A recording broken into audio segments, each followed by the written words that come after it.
மதிமுகம் நேயர்கள் அனைவருக்கும் வணக்கம். நான் உங்கள் கார்த்திக் ராஜா. இது அரசியல் திணை நிகழ்ச்சி. இன்னைக்கு அரசியல் திணை நிகழ்ச்சியில நம்மளோட யார் இணைஞ்சிருக்கிறாங்க அப்படின்னா, தாவேகாவினுடைய முன்னாள் நிர்வாகி, அரசியல் விமர்சகர் திரு மணிகண்டன் வீராசாமி அவர்கள் இணைஞ்சிருக்கிறாங்க. வாங்க அவங்கள சந்திக்கலாம். இந்த கட்சி ஆரம்பித்து 2 ஆண்டுகள்ல 2 கோடி ரூபாய் வந்து செலவு பண்ணியிருக்காங்க. எனக்கு தெரிஞ்சு ஒரு 40-50 லட்சம் ரூபாய் செலவு பண்ணிருக்கீங்களா பாப்பா? இல்ல ஒரு 2க்கு மேல போயிட்டு 2 கோடிக்கு. 2 கோடியா? ஆமா, இப்ப பேசுனவங்க அஜித் அக்னல் தான். நான் மாவட்ட பொறுப்பாளர் தான், என்ன தெரியாதா, நான் தான் அஜித் தானே. இல்லை, உங்களை உள்ள விடக்கூடாதுன்னு சொன்னாங்க. யார் விடக்கூடாது சொன்னாங்கன்னா பொது செயலர் விடக்கூடாது சொன்னாங்க. பணம் கொடுக்குறவனுக்கு நீங்க வந்து மாவட்ட செயலர் கொடுப்பீங்க. கட்சிக்காக உழைத்தவங்க வந்து இன்னைக்கு வந்து உயிருக்கு போராடிட்டு இருக்காங்க.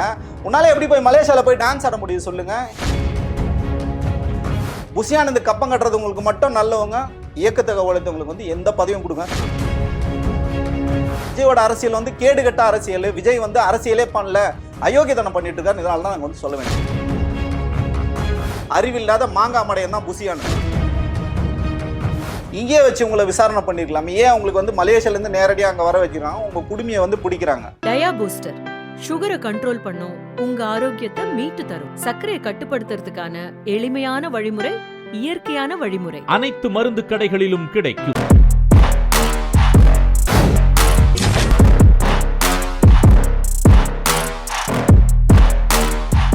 தொடர்ச்சியா எல்லா மேடைகள்லையுமே அவர் பேசுனது ஒரு முக்கியமான விஷயம் என்ன அப்படின்னா, பெண்கள் பாதுகாப்பு அப்படிங்கிறது தமிழ்நாட்டில் இல்லை, பெண்களுக்கு இந்த நாட்டில் பாதுகாப்பே இல்லை அப்படிங்கிற மாதிரியான ஒரு குற்றச்சாட்டை தொடர்ச்சியாக முன் வச்சாரு. அண்மையில நடந்த ஈரோட்லையும் அதை குறிப்பிட்டு பேசினாரு. ஆனால் அவருடைய அலுவலகத்து வாசல்ல திரு அஜிதா அப்படின்னு சொல்லக்கூடிய ஒரு நிர்வாகி, அவங்க தமிழக வெற்றி கழகத்தை சேர்ந்தவங்க, அவங்க தொடர்ச்சியாக விஜயை சந்திக்கணும்னு வெயிட் பண்ணி அன்னைக்கு சந்திக்க முடியலங்கிறதுனால அந்த கட்சி அலுவலகத்து வாசல்ல அவங்க காரை வழிமறைச்சாங்க. இந்த சம்பவத்தை நீங்க எப்படி பாக்குறீங்க?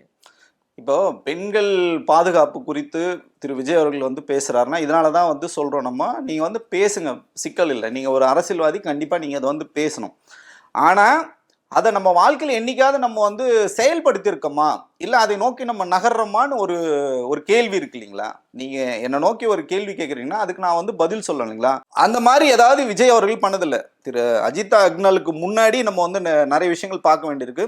திருவண்ணாமலை மாவட்டத்தை சார்ந்த ஒரு பெண்கள் வந்து தொடர்ச்சியாக வந்து என்ன சொல்கிறாங்கன்னா, எங்கள் மேல் வந்து சாதிய பாகுபாடு வந்து பார்க்குறாங்க, என்னோட சாதியின் பெயரை சொல்லி இழிவாக அந்த மாவட்ட செயலர் எங்களை வழிந்து நடத்துகிறாரு அப்படின்னு சொல்லிட்டு பாலியல் சீண்டல் பண்ணுறாங்க, பாலியல் துன்புறுத்தல் இருக்குன்னு சொல்லிட்டு பனையூர் அலுவலகம் தொடர்ச்சியாக வராங்க. விஜய் அவர்கள் வீட்டுக்கு போகிறாங்க, நீலாங்கரை வீட்டுக்கு போகிறாங்க, எல்லா இடத்துலையும் வந்து விஜயை சந்திக்கணும்னு சொல்லிட்டு தொடர்ச்சியாக 1 வாரம் சென்னையில் முகாமிட்டு வராங்க. இது நான் சொல்கிறதில்ல, எல்லா சமூக வலைதளங்களும் எல்லா மெயின் ஸ்ட்ரீம்லேயும் வந்தது. விஜய் அவங்கள வந்து கடைசி வரைக்கும் சந்திக்கவே இல்லை, அவங்ககிட்ட இருந்து ஒரு மனுவை கூட வாங்கவில்லை. இவர் தான் என்ன பண்ண போறாருன்னா, பெண்கள் பாதுகாப்பு குறித்து பேச போறாரு. பெண்கள் பாதுகாப்பு குறித்து, தமிழ்நாட்டில் பெண்களுக்கு பாதுகாப்பு இல்லைன்னு இவர் தான் வந்து பேசுறாரு. சொந்த நிர்வாகி பாலியல் புகார் சொல்றாங்க. சார், இது ஏதோ பக்கத்து வீட்டுக்காரன் என்னை வந்து சீண்டிட்டான்றதெல்லாம் கிடையாது. நீங்க வந்து ஒரு சாலையில நடந்து போறீங்க, ஒரு சாதாரண ஒரு பெண்கள் மேலே ஏதாவது ஒரு வன்முறை இருந்தால் கூட யார் வேணாலும் அது வந்து நடவடிக்கை எடுக்க சொல்லி காவல்துறைக்கு வந்து கம்ப்ளைண்ட் பண்ணாங்க. அந்த அளவுக்கு இன்னைக்கு வந்து ஒரு வலிமையான தமிழ்நாட்டில் நீங்க எவ்வளவு கேவலமா நீங்க நடந்துக்கிறீங்க. தொடர்ச்சியா இது வெறும் வந்து திருவண்ணாமலையில மட்டும் கிடையாது, எல்லா மாவட்டங்களிலும் மாவட்ட செயலர் வந்து பெண்களை வந்து அபியூஸ் பண்றாங்க, செக்ஷுவல் ஹராஸ்மெண்ட் பண்றாங்கன்னு தொடர்ச்சியா குற்றச்சாட்டுகள் வருது. தாவேகால மட்டும்தான் இது வருதா? மற்ற கட்சிகள் வந்து எல்லா கட்சியிலும் வருங்க. அந்த கட்சி வந்து நடவடிக்கை எடுக்கும், அவங்கள கூப்பிட்டு வச்சு பேசுவாங்க, என்ன சிக்கல்னு கேட்பாங்க. அங்க பேசுறதுக்கு ஒரு பயம் கிடையாது இல்லை உங்களுக்கு. இப்போ அஜிதா விஷயத்துக்கு நம்ம வந்து வருவோம். அஜித் அக்னல் மேல நீங்க வைக்கிற பெரிய குற்றச்சாட்டு என்ன?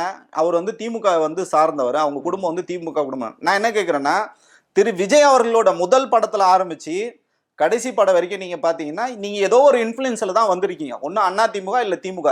ஏன் நம்ம வந்து இதை குற்றச்சாட்டா சொல்றோம்னா, ஆதவர்ஜுனாவே சொல்றாரு பொது மேடையில, என்ன சொல்றாருன்னா, எங்க தலைவர் வந்து கருப்பு சிவப்பு வந்து சைக்கிள் எடுத்துட்டு போயிட்டு திமுக தான் உங்களுக்கு தான் வாக்குகள் நீங்க ஏதாவது இது வரைக்கும் சொல்லியிருக்கீங்களா? நீங்க யாருக்கு வாக்களிச்சு? நான் சொன்னது இல்லைங்க. நான் யாருக்கு என்னோட ஜனநாயக கடமை நான் வாக்களிக்கிறது. நான் இவங்களுக்கு தான் வாக்களிச்சேன்னு நான் வந்து சொன்னதே கிடையாது. அது சொல்லவும் கூடாதுங்க. நீங்க வந்து வெளியில எதுக்கு சொல்றீங்க? அப்ப நீங்க வந்து திமுகவோட ஆளுன்னு நீங்க காட்டிக்கிறீங்கல்ல, அதுக்காக தானே இதை வந்து அரசியலா பயன்படுத்துறீங்க. அற்பத்தனமா அரசியல் நீங்க பண்ற. நீங்க திரு பில்லா ஜெகன், அஜித் அக்னலோட அண்ணன் வந்து பில்லா ஜெகன் வந்து ஆரம்ப கட்டத்துல 30 ஆண்டுகளா வந்து விஜய் ரசிகர் மன்றத்தில் வந்து இருந்தார். விஜய் ரசிகர் மன்றத்தில் இருக்கும்போது அவர் திமுக காரர் தான். அதுக்கப்புறம் மக்கள் இயக்கமா மாறுது, அப்பவும் திமுக காரர் தான். தூத்துக்குடி மாவட்டத்தில் முகமாவே இருந்தார். தூத்துக்குடியில கோடிக்கணக்கான ரூபாய் உங்களுக்கு செலவு பண்ணி மன்றத்தை வளர்த்தவர் வந்து பில்லா ஜெகன் அவரோட சகோதரி தான் வந்து அஜித் அக்னல். 15 ஆண்டுகளா அவங்களும் இயக்கத்துல இருக்காங்க, ரசிகர் மன்றத்துல இருக்காங்க, மக்கள் இயக்கத்துல வந்து இருக்காங்க, தொடர்ச்சியா வேலைகள் செய்றாங்க. என்னால ஆதாரம் வந்து காட்ட முடியும். இந்த கட்சி ஆரம்பித்து 2 ஆண்டுகள்ல 2 கோடி ரூபாய் வந்து செலவு பண்ணியிருக்காங்க. 2 கோடியா? 2 கோடி ரூபாய். ஆதாரத்தை காட்டலாமா உங்களுக்கு? காட்டுங்க. ஆதாரத்தை வெளியிடுங்க. ஏதாவது பாலிடிக்ஸ் பண்றாங்களா அவங்க? கம்யூனிட்டி பேஸ் 4 நாள் உனக்காகவே தலைமறைவானார், ஓடி போய் ஒழிஞ்சிட்டாரு. எனக்கு தெரிஞ்சு ஒரு 40-50 லட்ச ரூபா செலவு பண்ணிருப்பீங்களா பாப்பா? இல்ல ஒரு 2க்கு மேல போயிட்டு 2 கோடிக்கு. சரிக்கா, நாங்கதான் இருக்கீங்களா? ஆமா அங்கதான் இருக்கேன். சரி பாப்பா, நீங்க ட்ரை பண்ணுங்க. நேர்மையான முறையில நம்ம என்ன உங்களுக்கு ஆக்சுவலா உங்களுக்கு கிடைக்க வேண்டியது கிடைக்கணும். இப்ப எனக்கு தெரிஞ்சு ஒரு 40-50 லட்ச ரூபா செலவு பண்ணிருப்பீங்களா பாப்பா? இல்ல ஒரு 2க்கு மேல போயிட்டு 2 கோடிக்கு. 2 கோடியா? ஆமா. என்னமோ பைத்தியமாமா நீ? ஏமா நீ வீட்டுல குழைச்ச பணத்தெல்லாம் எடுத்துட்டு போயிட்டு இவ்வளவு பயம் செலவு பண்ணிட்டு இருப்ப? எனக்கே தலை சுத்துது. 2 கோடியா? ஆமா, சார் இப்ப பேசுனவங்க அஜித் அக்னல் தான் என்கிட்ட தான் வந்து பேசினாங்க. இந்த தகவல் எப்போ உங்களுக்கு சொல்றாங்க? பனையூர்ல வந்து அவங்க தான் சொன்னேன், ஏற்கனவே அவங்கள வந்து நல்லா எனக்கு அறிமுகம் வந்து, ஏன்னா இப்போ ஒரு பில்லா ஜெகன் காலத்துல இருந்தே தெரியும், அவங்கள வந்து தெரியும். ஏங்க இருக்கிற மாவட்டத்திலே நீங்க 120 மாவட்டங்களா நீங்க என்னதான் கட்சிக்காக நீங்க போட்டாலும் 39 மாவட்டங்கள் தான் வந்து ஆக்டிவா இருந்த மாவட்ட செயலர்கள் முன்னாடி. நீங்க கட்சியோட கட்டமைப்புக்காக வந்து மாத்திக்கிறீங்க. நீங்க ஒரு அதாவது பாத்தீங்கன்னா 2 தொகுதிக்கு ஒரு மாவட்ட பொறுப்பாளர்னு சொல்லிட்டு நீங்க வந்து போறீங்க. ஸோ அப்படின்னா 234 தொகுதியை நீங்க வந்து டிவைட் பண்ணி 120 மாவட்ட செயலெல்லாம் வந்து போடுறீங்க. 115 மாவட்ட செயலர்கள் ஏற்கனவே வந்து அறிவிக்கப்பட்டது. 5 மாவட்டங்களுக்கு வந்து போடாம இருக்கும்போது இப்ப என்ன பண்றாங்கன்னா, ஏற்கனவே யாரு மக்கள் இயக்கத்துல வந்து ஆளுமையா இருந்தாங்களோ அவங்களுக்கு தான் மாவட்ட செயலர்கள் கொடுத்துருக்காங்க. எல்லா மாவட்டங்களிலும் அப்படிதான் வந்து கொடுத்துருக்கும் போது அப்ப மாவட்ட பொறுப்பாளரா யார் இருக்காங்க பாத்தீங்கன்னா அஜிதா அக்னல் தான் வந்து இருக்காங்க. அவங்க வந்து தூத்துக்குடியில இருக்கும்போது திடீர்னு ஒரு அறிவிப்பு வருது, 5 மாவட்டங்களுக்கும் வந்து மாவட்ட செயலர்கள் வந்து இன்னைக்கு அறிவிப்பு வந்து கொடுக்குறாங்கன்னு சொல்லிட்டு சொல்றாங்க. சொல்லும் போது பாத்தீங்கன்னா அப்போ அந்த அறிவிப்பும் வந்து வெளியிட போறாங்க. அப்ப நீங்க மாவட்ட செயலர் அறிவிக்க போறீங்கன்னா தலைமை கழகத்துன்னு உங்களுக்கு முன்னாடியே சொல்லுவாங்க, தம்பி உங்க பேர் வந்து மாவட்ட செயலர் அறிவிக்க போறோம், நீங்க அங்கிருந்து கிளம்பி வாங்க. தலைவர் கையால வந்து அந்த மாவட்ட செயலருக்கான அந்த பரிந்துரை கடிதமும் புகைப்படமும் எடுத்துக்கணும்னு சொல்லிட்டு இது வந்து வழக்கம் நடைமுறை. அப்படி வந்து வேற ஒருத்தருக்கு வந்து கால் வருது, அஜித்தாக்கு வந்து வரல, SDR சாமுவேல் ராஜ்னு சொல்லிட்டு அவரும் தூத்துக்குடி மாவட்டத்தை சார்ந்தவர் தான், அவருக்கு வந்து அழைப்பு வருது. அப்போ அந்த விஷயம் தெரிஞ்சு இவங்க அங்கேருந்து கிளம்பி வராங்க. இவங்க தனியாக வராமல் இவங்களோட ஆதரவுகளோட கிளம்பி சென்னைக்கு வந்து வராங்க. ஸோ வரும்போது தான் பார்த்தீங்கன்னா அவங்க பேசுறதுக்காக தான் வராங்க. 100 மீட்டர் 150 மீட்டருக்கு முன்னாடியே பார்த்தீங்கன்னா பேரிகார்ட் போட்டு அவங்க தடுத்து நிறுத்தப்படுகிறார்கள். கேட்குறாங்க, சார் நான் வந்து கட்சி அலுவலகத்துக்கான வரேன், நான் மாவட்ட பொறுப்பாளர் தான், என்ன தெரியாதா, நான் தான் அஜித் தானே. இல்லை உங்களை உள்ளே விடக்கூடாதுன்னு சொல்லுங்க. யார் விடக்கூடாது சொன்னாங்கன்னா பொதுச் செயலர் விடக்கூடாது சொன்னாங்க. நான் இல்லை நான் பொதுச் செயலர் வந்து நான் சந்திக்கணும் அப்படின்னு சொல்லுவேன். இது வந்து நியாயமான கேள்வி தானே? ஒருத்தவங்க வந்து இயக்கத்துக்காக வேலை செஞ்சுருக்காங்க, மாவட்ட பொறுப்பாளராக இருக்காங்க. அப்படி இருக்கும்போது தொடர்ச்சியாக வேலைகள் வந்து செஞ்சுட்டு இருக்காங்க. ஒரு கட்சி தலைமை அலுவலகத்துக்கு வர்றதை எதுக்காக தடுக்கணும்? தடுக்க வேண்டிய அவசியம் இல்லை. பிரச்சனைகளோட மையமே உங்களுக்கு அங்கேருந்தா வந்து ஆரம்பிக்குது. ஆரம்ப புள்ளியே உங்களுக்கு எங்கேருந்து வருதுன்னா இவங்க தான் பிரச்சனையை ஸ்டார்ட் பண்ணாங்க. அவங்கள ஒருவேளை ஒழுங்காக உள்ளே கூப்பிட்டுருந்தாங்கன்னா அவங்க வந்து அமைதியான முறையில் பேசிட்டு அவங்க வந்து கலைஞ்சு போயிருப்பாங்க. நீங்கள் தடுத்து நிறுத்துறீங்க. யாரை வச்சு தடுத்து நிறுத்துறீங்க? பெண் குண்டர்களை வச்சு நிறுத்துறீங்க. பவுன்சர்ஸ், பெண் பவுன்சர்களை வச்சு உலகத்தில் ஒரு கட்சி தடுத்து நிறுத்தினா அது இந்த கட்சியாக தான் இருக்கும். நிறுத்துறீங்க. அவங்க வந்து நின்றுட்டு இருக்காங்க சாலையில். நீங்கள் வந்து யாருக்காக பேசுறீங்க? பெண்கள் பாதுகாப்பு, நான் வந்தால் பெண்களுக்கு வந்து பாதுகாப்பு இருக்கும், தமிழ்நாட்டில் பாதுகாப்பே இல்லைன்னு சொல்லி உங்கள் கட்சியில் உங்களை பார்க்க வந்த ஒரு பெண் தொண்டர் வந்து நட்ட நடு வீதியில் மொட்டை வெயிலில் தடுத்து நிறுத்துறீங்க. அவங்க வந்து காலையிலேருந்து சாப்பிடல, உணவு அருந்தலை, தண்ணீர் கூட அவங்க வந்து குடிக்காம உட்காந்துட்டு இருக்காங்க, சாலையில் வந்து உட்காந்துட்டு இருக்காங்க. ஐயா புசி ஆனந்த் அவர்கள் பின்கேட் வழியாக எகிரி குச்சி ஓடி போயிடுறாரு, எஸ்கேப் ஆயிடுறாரு பயந்துக்கிட்டு. அப்போ விஜய் சார் வந்து உள்ளே வராரு. வரும்போது அந்த வாகனத்தை வந்து தடுத்து நிறுத்துறாங்க. ஆனா உங்ககிட்ட பேசணும்னா அப்படின்னு சொல்லும்போது கார் கண்ணாடியை கூட கிளாஸை கூட இறக்கி 1 நிமிஷம் கூட உங்களுக்கு வந்து பேசுறதுக்கு நேரம் கிடையாது. அவருக்கு நேராக வாகனம் வந்து உள்ள போயிடுது. உள்ள போயிட்டு 1 மணி நேரம் வந்து அவர் பேசுறாரு. யார்கிட்ட? புசி ஆனந்த் கிட்ட வந்து பேசுறாரு. என்னங்க சிக்கல் கேட்குறாங்க. வேற ஒருத்தரை நம்ம அனௌன்ஸ் பண்ணிட்டோம், SDR சாமுவேல் ராஜ் அனௌன்ஸ் பண்ணோம். அப்போ திரு விஜய் அவர்கள் உள்ள வந்து கூப்பிட்டு இவங்களை வந்து பேசியிருக்கலாம். இந்த சிக்கல்களை வந்து நீங்க எப்படி வேணாலும் கையாண்டுருக்கலாம். ஒரு தலைமை, இப்போ நீங்கள் வந்து முதலமைச்சர் ஆகணும், பிரதமர் ஆகணுன்றதான் இங்கே வந்து சிக்கல் இல்லை. மக்களோட பிரச்சனை நீங்கள் எப்படி அணுகிறீங்கன்றது தான் இங்கே வந்து முக்கியமான விஷயமே நம்ம வந்து பார்க்க வேண்டியிருக்கு. அப்படி இருக்கும்போது ஒரு கட்சி நிர்வாகி உங்களுக்காக உழைத்த ஒரு பெண் தொண்டரையே உங்களால் அழைத்து உங்களால் பேசுமா? நீங்கள் நாளைக்கு நீங்கள் தான் தமிழ்நாட்டை வந்து காப்பாற்ற போறீங்களா? இதை நாங்கள் நம்பணுமா? சொல்லுங்க நீங்கள்.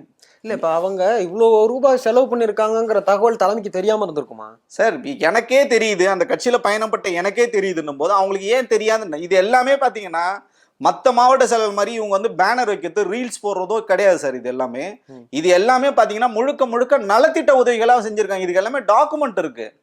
இது எல்லாமே பாத்தீங்கன்னா நலத்திட்டம். மற்ற மாவட்ட செயலர் மாதிரி பாத்தீங்கன்னா வெறும் வந்து 50,000 ரூபாய்க்கு வந்து நலத்திட்ட உதவிகள் கொடுத்துட்டு 5 லட்ச ரூபா 10 லட்ச ரூபா வந்து பேனருக்கும் பட்டாசு வெடிக்கிறதுக்கும் செலவு பண்ற மாதிரி இவங்க வந்து பண்ணல. எந்த விதமான ஆடம்பரமும் இல்லாம, எந்த விதமான விளம்பரமும் இல்லாம நீங்க வந்து மக்கள் பணிகளை வந்து செஞ்சிருப்பாங்க. நீங்க தூத்துக்குடி மாவட்டத்துல இப்ப நீங்க போனீங்கன்னா கண்கூடா நீங்க பார்க்கலாம்.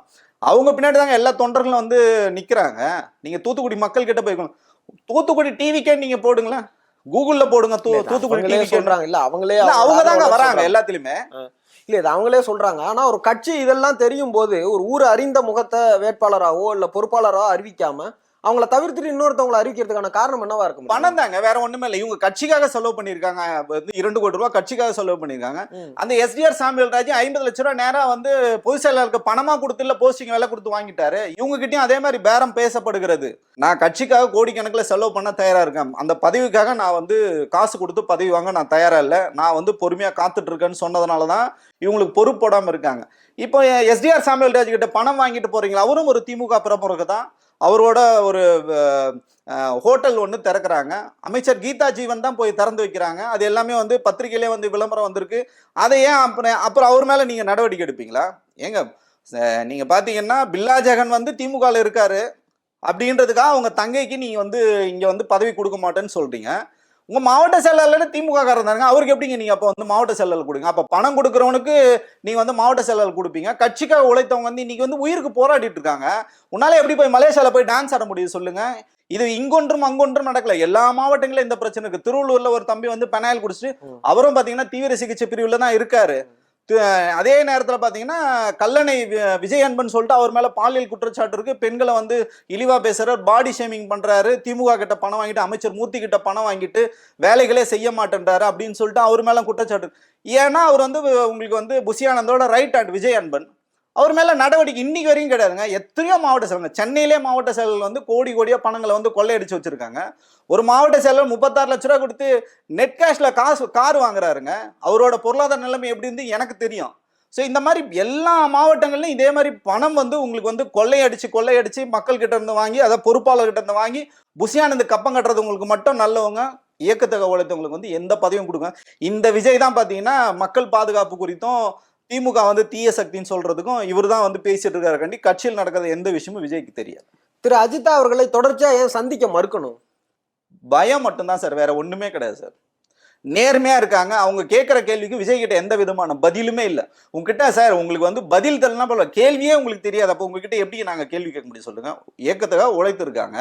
நீங்க என்ன கூட்டம் அவங்கள பேசியிருக்கலாம் குறைஞ்சபட்சம். சார் நான் என்ன கேட்குறேன்னா, நீங்கள் பதவி கொடுக்காம போங்க, அது நமக்கு வந்து சிக்கல் இல்லை. ஒருத்தவங்க வந்து சாலையில் நிற்கிறாங்க, உங்களை பார்க்கறதுக்காக வெயிட் பண்ணுறாங்கன்னா குறைஞ்சபட்சம் அவங்கள கூட்டு வந்து உள்ளுக்குள்ளே கூட உங்களால் பேச முடியாதா? கட்சி அலுவலகத்துக்குள்ளே அழைச்சி கூட உங்களால் பேச முடியாது. நீங்கள் சொல்கிறத கேட்டுட்டு போகிறேன்னு தானே சொல்கிறாங்க. அவங்க அன்றைக்கி அந்த உண்ணாவிரத்தை முடிக்கும் போது என்ன சொல்கிறாங்கன்னா, என் இறுதி மூச்சு வரை தமிழக வெட்டிக்கழகத்தில் தான் நான் வந்திருப்பேன், என் தலைவனோட தான் இருப்பேன், எந்த கட்சியிலும் நான் போய் இணைய மாட்டேன், உயிர் உள்ள மூச்சு வரை நான் உனக்காக இருப்பேன்னு சொல்கிறாங்களே. நீங்கள் அவருக்கு என்ன மரியாதை கொடுத்தீங்க?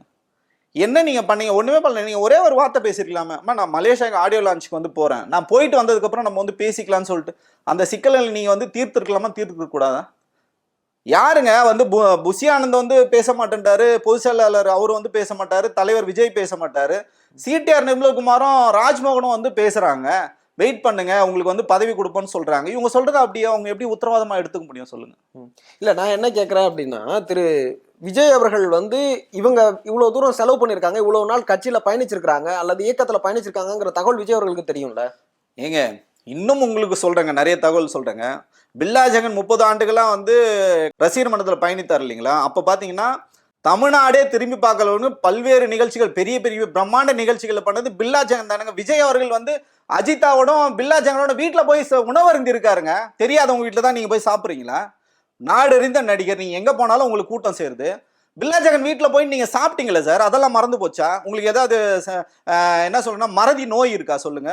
உங்களை வச்சு எத்தனையோ நிகழ்ச்சி வந்து நடத்திருக்காரு. இன்னைக்கு தாங்க செங்கோல் எவனும் கொடுக்குறான். உங்களுக்கு அந்த காலத்திலே பார்த்தீங்கன்னா 20-25 ஆண்டுகளுக்கு முன்னாடியே வெள்ளி செங்கோல் கொடுத்த முதல் மனிதர் வந்து பார்த்தீங்கன்னா பில்லா ஜெகன் தான். வேட்டைக்காரன் படம் இன்னும் நான் ஒரு படி மேலே போய் சொல்றேங்க, அவரோட பயணித்தவர்னால நான் சொல்றேங்க. வேட்டைக்காரன் படத்தை வந்து பார்த்தீங்கன்னா இதே தூத்துக்குடியில் வந்து பில்லா ஜெகன் தான் வந்து ஏற்பாடு பண்றாரு. விஜய் வந்து சொல்றாரு நான் ரசிகர்களோட படம் பார்க்கணும்னு சொல்லும்போது கீழே ரசிகர்கள் இருக்காங்க, மேலே பார்த்தீங்கன்னா பால்கனியில் 2 பேர் மட்டும்தான். அப்பெல்லாம் புசி ஆனந்த் கேட்ல நின்று கிடந்தாருங்க. அதுதாங்க புசி ஆனந்துக்கும் பில்லா ஜெகனுக்குமா இருக்கிற பஞ்சாயத்து. அதுதான் கேட்ல நின்றுட்டு வாட்ச்மேன் வேலை பார்த்துட்டு இருந்தாருங்க. தயவு செஞ்சு நான் வந்து தவறா பேசுறேன்னு நினைக்காதீங்க. உங்களோட தராதரம் அந்த லெவல்ல தான் இருந்தது. புசி ஆனந்த் அவர்களோட தராதரம் வந்து கேட்டுக்கு வெளியில நின்றுட்டு இருந்தாருங்க. பில்லா ஜெகனும்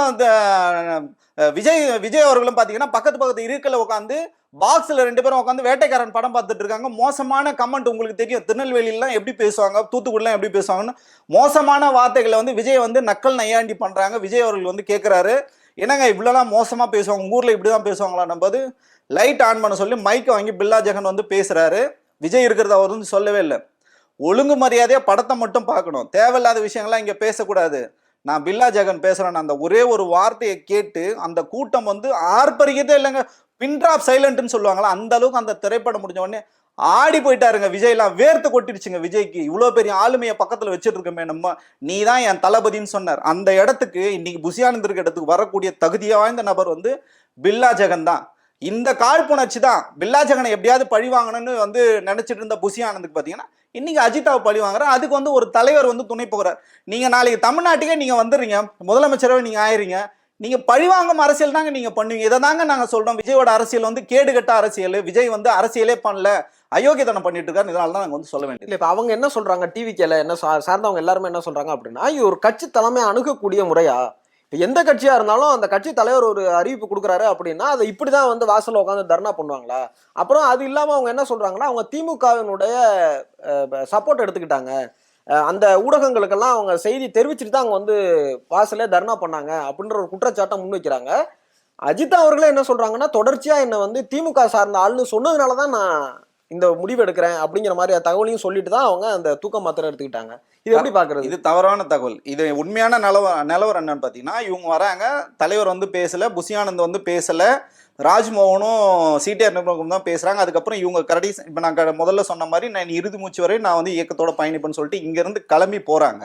இப்போ அஜிதா வந்து ஊடகங்களை வர வச்சாங்கன்னு சொல்றீங்களே, மலேசியாலேருந்து கிளம்பி இவர் வந்திருக்காருங்க. இவர் வீட்டு வாசலில் தினமும் 10 ஊடகங்கள் வந்து தினமும் காத்துட்டு தாங்க இருக்காங்க. பனையூர் அலுவலகத்துக்கு போனாலும் சரி, விஜய் அவர்கள் வீட்டுக்கு போனாலும் சரி, ஏன் நீங்கள் தூத்துக்குடி என்ன சொல்றது கரூர்லேருந்து ஓடி வந்தீங்களா, அப்போ உங்கள் வீட்டு வாசலில் ஊடகம் நின்றுச்சு, உங்கள் கட்சி அலுவலகம் வாசல்ல எப்பவுமே ஊடகங்கள் வந்து அந்த இடத்துல நின்று தாங்க இருக்கு. அஜிதாக்கு வந்து அந்த அளவுக்குலாம் வந்து ஊடகத்தோட எந்த தொடர்பும் வந்து கிடையாது. இதுக்கு முன்னாடி வைஷ்ணவின்னு ஒரு பொண்ணு இருந்தது, அந்த பொண்ணுக்கு நீங்க என்ன நீதி கொடுத்தீங்க? இப்ப நீங்க என்ன அஜிதா விஷயத்துல தான் உங்களுக்கு வந்து இது புதியதாக நடக்கிறதா? நான் இப்போ சொல்ல பல்வேறு உதாரணங்கள் இருக்கு. திருவண்ணாமலை மாவட்டம் சரி, எல்லாமே சரி. உங்களுக்கு பிரச்சனை எங்க ஸ்டார்ட் ஆகுது, இங்க இவங்க முடிச்சுட்டு கிளம்பி போறாங்க. நீங்க உடனே என்ன பண்ணீங்க, எஸ்டிஆர் சாமுவேல் ராஜுக்கு வந்து புசி ஆனந்த் ஃபோன் பண்ணி அவங்க ஊருக்கு வர்றதுக்குள்ள பாத்தீங்கன்னா அங்க நிறைய பேர் ஆட்களை செட் பண்ணி பாத்தீங்கன்னா அவங்க லோக்கல்ல இருக்க பொறுப்பாளர்களே வந்து அஜிதா அக்னலுக்கு எதிராக வந்து பேசுறாங்க. என்ன பேசுறாங்கன்னா, இவங்களை திமுகவோட கைக்கூலி, திமுக கிட்ட பணம் வாங்கிட்டு, ஏங்க அவங்களே வந்து பணத்தை செலவு பண்ணிட்டு இருக்க மிகப்பெரிய பொருளாதாரத்துல வந்து மிகப்பெரிய குடும்பங்க, அவங்க ஏங்க திமுக கிட்ட வந்து காசு வந்து வாங்கணும்? திமுகல பதவி வாங்கணும்னா அவங்க திமுகல எப்பயோ போய் சேர்ந்துருப்பாங்களே. இந்த மாதிரி ஆளுமையா பணம் செலவு பண்றவங்க ஆளுமையா இருக்காங்க, அவங்க திமுகல போனா பதவி கிடைக்காதா? அவங்க விஜயோட ரசிகர்கள். அண்ணன் இன்னைக்கும் வந்து திமுகல இருந்தாலும் விஜயோட ரசிகர்கள். விஜய்க்கு எதிராக அவர் வந்து ஒரு வார்த்தை எங்கேயுமே பேசுறது இல்லைங்க. இன்னைக்கும் உள்ளமாற விஜய் அவர்கள் வந்து நேசிக்கிறாருங்க. இந்த பாப்பாவும் அப்படிதான். அவங்க வந்து விஜயோட வந்து என்ன சொல்றதுன்னா ரொம்ப தீவிரமான ஒரு ரசிகை. அந்த இடத்துல இருக்கிறவங்க வந்து நீங்க போகும்போது என்ன சொல்றீங்க, அவங்களுக்கு எதிராக பேசும்போது அந்த மன உளைச்சல்ல தான் பாத்தீங்கன்னா அவங்க தூக்க மாத்திரை வந்து எடுக்காங்க. 2 நாட்கள் ஏற்கனவே சாப்பிடாம இருக்காங்க, தண்ணி கூட குடிக்காம இருக்காங்க. வீட்டுல இருக்கவங்க சொல்றாங்க பாத்துக்கலாம் பாப்பா, ஒன்றும் பிரச்சனை இல்லைன்னு சொல்லிட்டு இந்த பிரச்சனையை முடிஞ்ச பிரச்சனை யாருங்க திருப்பி கலர் விட்டது? புசி ஆனந்த் தான். அந்த உண்மையிலே சொல்றேன், அந்த சகோதரிக்கு எதிராக ஒன்று விபத்து, ஏதோ ஒரு அசம்பாவிதம் நடந்ததுன்னா இது முழு பொறுப்பும் பாத்தீங்கன்னா திரு விஜய் அவர்களும் புசி ஆனந்த் அவர்களும் சரி. A1 பாத்தீங்கன்னா புசி ஆனந்த், A2 பாத்தீங்கன்னா விஜய். ஒரு பெண்ணுங்க, அந்த பெண்ணை நீங்க இப்படிதான் ஹேண்டில் பண்ணுவீங்களா? சொல்லுங்க, நீங்க சொல்லுங்க. அவங்க திமுக ஆளுன்னு சொல்றதுக்கு நான் இப்ப பல்வேறு குற்றச்சாட்டு சொல்றேன். உங்க மாவட்ட செயலர் எல்லாமே திமுகவும் அண்ணா திமுக சார்ந்தவங்க தானே. நீங்க என்ன புதுசாக வானில இருந்து குதிச்சு வந்தீங்களா? ஏதோ ஒரு இயக்கத்துல இருந்து பயணம். எங்க விஜயா திமுக ஆளுதாங்க கட்சி ஆரம்பித்து முன்னாடி வரைக்கும். இன்னைக்கு தான் நீங்க வந்து பிஜேபி கிட்ட பணம் வாங்கிட்டு பிஜேபி வந்து திமுக வந்து எதிர்க்கணும்னு உனக்கு சொன்ன ஒரே ஒரு காரணத்துக்காக பிஜேபி நீங்க வந்து தூக்கி பிடிக்கிறதுக்காக திமுக எதிர்க்கிறீங்க. இல்லைன்னா இத்தனை நாள் நீங்க திமுக ஆதரிச்சு தானே பேசிட்டு இருந்தீங்க. ஓட்டு போட்டேன்னு சொல்றீங்களா ஒரு படி மேல போய். அப்ப உனக்கு என்ன தகுதி இருக்கு திமுக பத்தி பேசுறதுக்கு? இல்ல இப்ப இந்த மாதிரியான சம்பவங்கள்லாம் நடக்குது. இப்ப நீங்க சொல்றீங்க புசி ஆனந்த் அவர்கள் மேல வந்து பல குற்றச்சாட்டுகள் முன்வைக்கிறாங்க. அவர் பணம் கேட்கிறாரு, பதவிகள் வழங்குறதுக்கு வந்து பணம் கேட்கிறாருங்கிற மாதிரி. அப்புறம் ஒரு படி மேல போய் பனையூர் அலுவலகத்துக்கே வந்து எங்களுக்கு பதவி கொடுக்கறது இல்ல அப்படிங்கிற மாதிரியான ஆர்ப்பாட்டங்கள்லாம் நடத்துனாங்க. இதெல்லாம் விஜய் அவர்கள் கண்டிக்க மாட்டாரா? இது எல்லாத்தையும் விட தாண்டின ஒரு ஒரு பவர் ஹவுஸா இருக்காரா திரு என் ஆனந்த் அவர்கள்? சார், நான் ஆரம்பத்துலேருந்து தொடர்ச்சியாக சொல்கிற குற்றச்சாட்டு, தமிழக வெற்றிக்கழகம் வந்து விஜய் அவர்களோட கட்சி கிடையாது. இவர் வந்து கௌரவ தலைவராக மட்டும் விஜய் இருக்கிறாரு. கட்சியை பார்த்தீங்கன்னா அவுட் சோர்சிங் வந்து பாஜக கிட்ட கொடுத்துட்டு அதோட செயல் தலைவராக உண்மையான தலைவரா புசி ஆனந்த் மட்டும்தான் இருக்கிறதுனால தான் இவ்வளோ ஒரு பிரச்சனைகள். இவ்வளோ பிரச்சனை இருந்து நீங்க வேற யாரும் தான் நீக்கி இருக்கணுங்களங்க. குறைஞ்சபட்சம் நீங்க அவர்கிட்ட வந்து இன்னைக்கு வரைக்கும் விளக்கம் கேட்டிருக்கீங்களா? புசி ஆனந்தன் மீது எவ்வளோ பிரச்சனைகள், எவ்வளோ குற்றச்சாட்டுகள், எத்தனையோ நிர்வாகிகள் வந்து ஊடகங்களை சந்திச்சு பேசுறாங்க. பனையூர் அலுவலகத்தை வந்து தொடர்ச்சியா வந்து போராட்டம் பண்றாங்க, ஆர்ப்பாட்டம் பண்றாங்க, தற்கொலை முயற்சி பண்றாங்க. இவ்வளோ பிரச்சனை நடந்தும் ஏன் நீ வந்து ஆனந்த் குறித்து பேச மாட்டேங்க விஜய்னா, உங்களுக்கு பேசுறதுக்கான தகுதி இல்லை. ஏன்னா நீங்க கட்சியில எந்த விதமான வேலைகளும் நீங்க செய்யல. உங்களுக்கு வந்து புசி ஆனந்த் குறித்து கேட்கறதுக்கு பயம். ஏன்னா அது கட்சியே பார்த்தீங்கன்னா புசி ஆனந்த் கட்சி தான். ஓ, இப்போ நான் என்ன கேட்குறேன்னா, எனக்கு இன்னொரு நீங்கள் இந்த சம்பவத்தை சொல்லும்போது எனக்கு ஒரு படி மேலே போய் எனக்கு என்ன கேட்க தோணுது அப்படின்னா, தூத்துக்குடி துப்பாக்கி சூடாக இருக்கட்டும் அல்லது அனிதா அவர்களுடைய தற்கொலையாக இருக்கட்டும், இது எல்லாத்துக்குமே விஜய் அவர்கள் நேரடியாக களத்துக்கு போனவர். ராத்திரியோட ராத்திரியா யாருக்கும் சொல்லாமல், எந்த வித தகவலும் இல்லாமல், ஒரு டூ வீலரில், இன்னும் சொல்ல போனால் தூத்துக்குடியில் டூ வீலரில் பின்னாடி உட்காந்துட்டு போய் பார்த்துட்டு வந்தார்.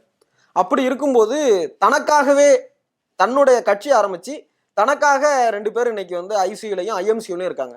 அவங்கள பாக்குறதுக்கு விஜய் எதை தடுக்குதுன்னு நினைக்கிறீங்க? இப்ப நீங்க சொன்ன சம்பவத்தை பண்ண நல்லவன் நான் தான், சரிங்களா? நீங்க ஒரு விஷயத்தை விட்டீங்க, ஜல்லிக்கட்டை விட்டுட்டீங்க.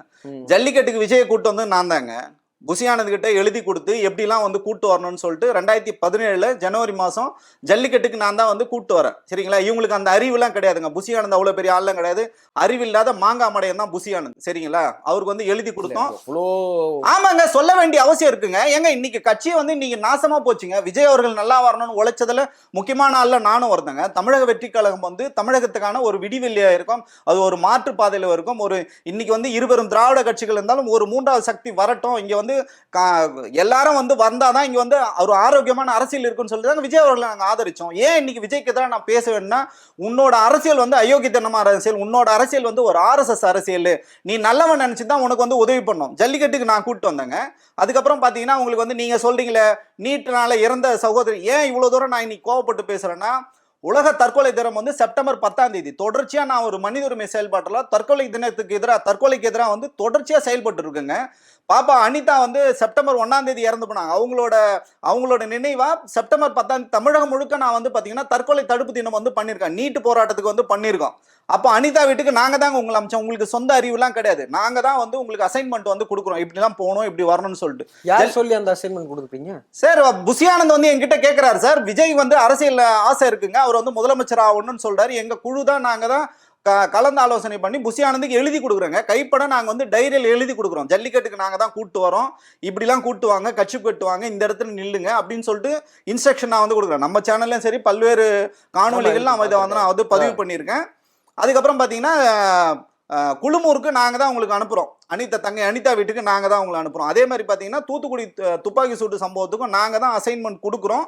ஆனால் அதை சொதப்பினது பார்த்தீங்கன்னா புசி ஆனந்த். நாங்கள் என்ன சொன்னோன்னா, 144 தடை சட்டம் இருக்குங்க, அங்கே போகக்கூடாது, அங்கே இருக்கிற மக்களை வர வச்சு நீங்கள் சந்திங்கன்னு நாங்கள் அப்போ சொன்னது தான். இப்போ பார்த்தீங்கன்னா செத்து போன 41 பேரை வர வைக்கிறது, நீங்கள் வந்து மழை வெள்ளத்தால் பாதிக்கப்பட்ட டிபி சத்திரம் மக்களை வந்து அலுவலகத்துக்கு வர வைக்கிறது, உங்களுக்கு இடம் கொடுத்த விவசாயிகளை வந்து வர வச்சு கொடுக்குறதெல்லாம் பார்த்தீங்கன்னா, அப்போ அந்த காலகட்டத்தில் நாங்கள் சொன்னோம் பார்த்தீங்களா, 140 தடை சட்டம் இருக்குது, நீங்கள் ஊருக்குள்ளே போகக்கூடாதுன்னு சொன்னதை இந்த முட்டா பசங்க இப்போ இம்ப்ளிமெண்ட் பண்ணிட்டு இருக்காங்க. இவ்வளோதாங்க இவங்க அரசியல் அறிவு. எப்போ எதை எங்கே சரியாக பொருத்தணும், மக்கள் பிரச்சனை எது, உங்க கட்சி பிரச்சனை எதுன்னு கூட சிந்திக்கிற அளவுக்கு சுய சிந்தனை இல்லாம RSS சித்தாந்தத்துல மூழ்கி போய் கிடக்கிற புசி ஆனந்த் கிட்ட போய் நீங்க அரசியல் நெறியை நீங்க எப்படிங்க பார்க்க முடியும்? திருவள்ளூர் மாவட்டத்தை சேர்ந்த நிர்வாகி ஒருத்தர் இன்னைக்கு ஐசியூல இருக்கிறாரு. அவரை சந்திக்கிறதுக்கு ஏன் விஜய் அவர்கள் தயங்குறாரு? ஏன் போகணும்? யார் செத்தா விஜய்க்குண்டாங்க? 41 பேர் செத்ததுக்கே இன்னைக்கு வரைக்கும் நான் தான் பொறுப்புனே சொல்லாத ஒரு விஜய் ஒரு ரசிகர் செத்து போனா ஏன் போகணும்னு கேட்கிறேன். இதைத்தானே தாவேக தரப்புல இருந்து சொல்றாங்க. இப்ப நீங்க கேக்குறீங்கல்ல, ஏன் ஒரு கட்சி தலைவர் வந்து முற்றுகையிடன்னு கேக்குறீங்களா? தார்மீக அடிப்படையில் வரவங்கள கட்சி ஆபீஸ்க்குள்ள சேர்க்க விடாம பண்ணது யாருங்க? நானே கேட்கிறேன், தாவேக்கால மட்டும் இந்த சிக்கல் இல்லை, எல்லா கட்சியிலும் இருக்கு. ஏங்க இப்போ நடந்துட்டு இருக்குங்க. இப்போ நம்ம பேசியிருக்க இதே நேரத்தில் பார்த்தீங்கன்னா சேலத்தில் வந்து மாநாடு நடந்துட்டு இருக்கு, பாமகவோட மாநாடு நடந்துருக்கு. நீங்கள் இரண்டு கட்சிகளும் வந்து மாறி மாறி அப்பாவும் பிள்ளைய சண்டை போட்டுட்டாலும் இன்னைக்கும் அவங்களுக்கு வந்து ஒருங்கிணைப்பு குழுன்னு ஒன்று இருக்கு, பேசிட்டு தராங்க. அதிமுக எத்தனை குழுக்களாக பிரிஞ்சாலும் இன்னைக்கு பேசுறதுக்கு தலைமை அலுவலகம் போங்க, ஒருங்கிணைப்பு குழுன்னு ஒன்று இருக்கு, அண்ணா அறிவாலயம் போங்க, ஒரு ஒருங்கிணைப்பு குழு இருக்கு. அந்த மாதிரி ஏதாவது ஒரு குழு காட்டுங்களா பார்ப்போம். தாவேக்கால ஒரே ஒரு குழு காட்டுங்களா பார்ப்போம். நீங்க தலைவர் விஜய்க்கு எதிராக நீங்க என்ன குற்றச்சாட்டு சொன்னாலும் கேட்கறதுக்கு ஆள் இருக்காங்க. புஷி ஆனந்த் நீங்க ஒரு வார்த்தை எடுத்தீங்கன்னா கழுத்தை பிடிச்சி கட்சியில இருந்து வெளியில் தூக்கி எறிஞ்சிருவாங்க. அப்ப புஷி ஆனந்தனுடைய ஆளுமைங்கிறது விஜயனுடைய ஆளுமையோட பெருசா இருக்கு அப்படின்னு சொல்றீங்களா? விஜய் ஆளுமையே இல்லைங்க. அங்க எங்க ஆளுமையே இருக்காரு? அவர் பேரை பயன்படுத்தி இவங்க பணம் சம்பாதிக்கான ஒரு அக்ரிமெண்ட் வந்து விஜய் வந்து கொடுத்துரு, என் பேரை பயன்படுத்தி என்ன வேணாலும் பண்ணிக்கியா, எனக்கு வந்து பிஜேபி கிட்ட இருந்து RSS கிட்ட இருந்து நான் பணம் வாங்கிக்கிறேன், ரசிகர் மன்றங்கள்ல இருந்து கட்சிக்காரங்கிட்ட இருந்து நீ பணம் வாங்கிக்க. நம்ம 2 பேரோட நோக்கம் என்னன்னா, எவனாவது எப்படின்னா நாசமா போட்டோம், நம்ம பாத்தீங்கன்னா கல்லா கட்டிட்டு 26க்கு அப்புறம் இந்த கடையை மூட்டிட்டு தாவேக்கன்ற கடையை மூட்டி இவர் பணம் அடிக்க போயிடுவாரு. அவர் திருப்பி அவருக்கு அசிஸ்டண்டா எப்போதும் போல வந்து சேர்ந்துருவார். இப்போ டிடிவி அவர்களும் OPS அவர்களும் கூட இங்க இணைய போறதாக வந்து பொங்கலுக்கு முன்னாடியே இணைஞ்சிருவாங்க அப்படின்னு வந்து செங்கோட்டையன் அவர்கள் சொல்லியிருக்கிறாரு. ஆனா நீங்க அவர் இந்த கட்சியவே இழுத்து மூடிட்டு போயிடுவாருன்ற அளவுக்கு சொல்றீங்க. இது எப்படி பாக்குறது? அவர் அரசியல் சக்தியா, மாபெரும் அரசியல் சக்தியா வளர்ந்துட்டு வராரு. 2026ல அவர் தான் முதலமைச்சர்னு சொல்றாங்க. ஆனா நீங்க 2026க்கு அப்புறம் படம் நடிக்க போயிடுவாருங்கிறீங்க. இது எப்படி பாக்குறது சார்? இப்போ டிடிவியும் சரி வந்து ஓபிஎஸும் சரி பார்த்தீங்கன்னா யார் சொல்றதை கேட்பாங்கன்னா அமித்ஷா சொல்றதான் கேட்பாங்க. அமித்ஷா சொல்றதை கேட்டிருந்தாங்கன்னா அவங்க அதிமுக கூட்டணியில் தான் வந்து போயிருக்கணும். அதிமுக கூட்டணியில் இன்னைக்கு வரைக்கும் வந்து போகலை. அவங்க இன்னைக்கு வரைக்கும் வெயிட் பண்ணுறாங்க. எதுக்காக வெயிட் பண்ணுறாங்கன்னா, அதிமுக வந்து என்ன முடிவு எடுக்கும்னு சொல்லிட்டு அவங்க வந்து சொல்கிறாங்க. ஆல்மோஸ்ட் வந்து டிசைட் பண்ணிட்டார். இவங்க வேணான்னு சொல்லிட்டு எடப்பாடி வந்து சொல்லிட்டார். அமித்ஷா கிட்டே நேரடியாக சொல்லிட்டார், எனக்கு டிடிவியும் தேவையில்ல, ஓபிஎஸும் தேவையில்லை. அப்போது இவங்க வந்து பார்த்தீங்கன்னா யாரோட வரதுக்கான வாய்ப்புகள் அதிகமாக இருக்குன்னு பார்த்தீங்கன்னா விஜயோட வரதுக்கு வாய்ப்புகள் தான் அதிகமாக இருக்குது. நான் என்ன கேட்குறேன்னா, நான் 2 கட்சியிலும் நான் வந்து குறைத்து மதிப்பிடல. ஐயா வந்து ஓபிஎஸும் குறைத்து மதிப்பிடல, டிடிவி அவர்களும் குறைத்து மதிப்பிடல. சொற்பமான நபர்கள் தான் வந்து வர முடியும். அவங்களோட வாக்கு சதவீதம் பார்த்தீங்கன்னா 1-2% தான் வாக்கு சதவீதம் இருக்கு. இது வந்து விஜய் அவர்களுக்கு வந்து எந்த அளவுக்கு வந்து பயனுள்ளதாக இருக்குன்னு நமக்கு வந்து தெரியாது. நான் என்ன கேட்குறேன்னா, உங்களுக்கு மிகப்பெரிய கூட்டணிக்கு வந்து அதிமுக கூப்பிடும்போது ஏன் வந்து விஜய் அவர்கள் வந்து போல? ஏன்னா பிஜேபி வந்து சொல்லிட்டாங்க, நம்ம எல்லாரும் ஒன்றா இருந்தாங்கன்னா சிறுபான்மை ஓட்டு வந்து மொத்தமாக பல்காக வந்து சிந்தாமல் செதறாமல் திமுக கூட்டணிக்கு போயிடுன்ற ஒரே ஒரு காரணத்துக்காக விஜயை வந்து தனியாக நிற்க வைக்கிறாங்க. இவரோட சின்ன சின்ன ஆட்கள் வந்து வருவாங்க. இப்போ நீங்கள் சொல்கிற மாதிரி ஓபிஎஸ் வரலாம், டிடிவி அவர்கள் வரலாம். அப்படி நீங்கள் வரணும்னா இப்போ பார்த்தீங்கன்னா ஓபிஎஸ் அதுலேயும் ஒரு சிக்கல் இருக்குது. அவர் வந்து வேட்பாளரே ஒரு தொகுதிக்கு வந்து அறிவிச்சிட்டார். டிடிவி வந்து பார்த்தீங்கன்னா தன்னிச்சையாக ஒரு வேட்பாளரே அறிவிச்சிட்டார். இது எந்த அளவுக்கு சாத்தியம் தெரில. பிஜேபி கொடுத்த அசைன்மெண்ட் பார்த்தீங்கன்னா திமுகவுக்கு போகிற சிறுபான்மை வாக்குகளை பிரிக்கிறது தான் விஜயோட அசைன்மெண்ட்டு. விஜய் முதலமைச்சர் ஆனது பிஜேபியோட அசைன்மெண்ட் கிடையாது. எடப்பாடி வந்து தமிழகத்தை ஆளுன்றது அவங்களோட அசைன்மெண்ட் கிடையாது. அதிமுக அழிக்கின்ற வேலைகளை பிஜேபி பார்த்துக்கும், திமுக அழிக்கின்ற வேலையை விஜய் பார்க்கணும். இதுக்கு மட்டும்தான் அவங்க கொடுத்த அசைன்மெண்ட். இது வரைக்கும் தான் அவங்களுக்கு வந்து பேமெண்ட் கொடுத்துருக்காங்க. இதுக்கப்புறம் 2026 எலெக்ஷனுக்கு அப்புறம் தான் திருப்பி அவங்க வந்து பேசுவாங்க. கரூர் துயர சம்பவத்திற்கான சிபிஐ விசாரணைக்கு இன்னைக்கு ஆதவ அர்ஜுனா அவர்கள், அது இல்லாமல் சிடி நிர்மல்குமார், என் ஆனந்த் அவர்கள், அப்புறம் கரூரினுடைய மாவட்ட செயலாளர் மதியழகன், இவங்க எல்லாருமே சிபிஐக்கு ஆஜராயிருக்கிறாங்க. இந்த விசாரணை எப்படி நடக்கும்னு நினைக்கிறீங்க? இதற்கும் இந்த தேர்தல் கூட்டணிக்கு எதுவும் சம்பந்தம் இருக்கும்னு நினைக்கிறீங்களா?